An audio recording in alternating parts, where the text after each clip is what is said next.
Hello mga kaputrip, magluluto tayo ngayon ng sardinas na may udong. At ang una po natin gagawin ay magigisa muna tayo ng bawang at sibuyas. Yan. So, after nyan, lalagay na po natin itong malaking sardinas natin. Pero ang kukunin natin dito is yung sarsa lang muna. Yung isda po or yung sardinas niya is itatabi muna natin. Mamaya na natin ilalagay. And bali dalawang malaking lata po yung gagamitin natin dito. And ang brand po na gamit ko is Roseball. Ito po yung favorite ko ngayon. Itong kulay pula or yung green mas masarap. Yun. So, kayo po bahala kung ano pong sardinas ang favorite nyo. At pagkatapos, hayaan lang po muna natin siya mag-simmer for 1 minute. Tapos ilipat natin ng lagayan itong sardinas.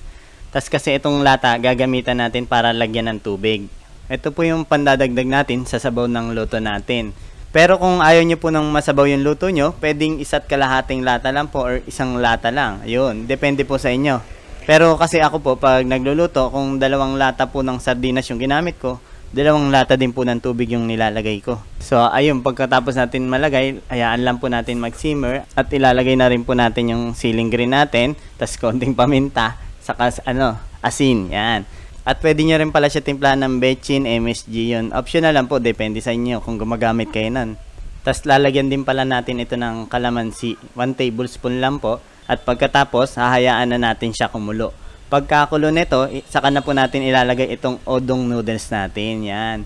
At pagka nalagay na po natin lahat, hayaan lang muna natin siya maluto or mag-simmer for 6 to 8 minutes. Or hanggang sa maluto itong odong natin. O kung ayaw nyo po na masyadong madaming udong, pwede nyo pong bawasan kahit na 4 na packs lang ng udong. Ako po kasi mahilig ako sa udong noodles kaya dinadamihan ko po eh. Okay, so pagka ganito na po yung itsura ng noodles natin, pwede na rin po natin ilagay yung sardinas na tinabi natin kanina. Ayan. Ito na po yun. So lagay lang po natin and then ayusin lang natin ng isang layer. Tapos huwag nyo na po masyadong haluin kasi mabilis po madurog itong sardinas natin. Yun, so ilalagay na rin po natin yung dahon ng sili. And tatakpan natin, isisimmer lang natin siya mga 1 to 2 minutes. And pagkatapos, goods na po itong sardinas natin na may udong.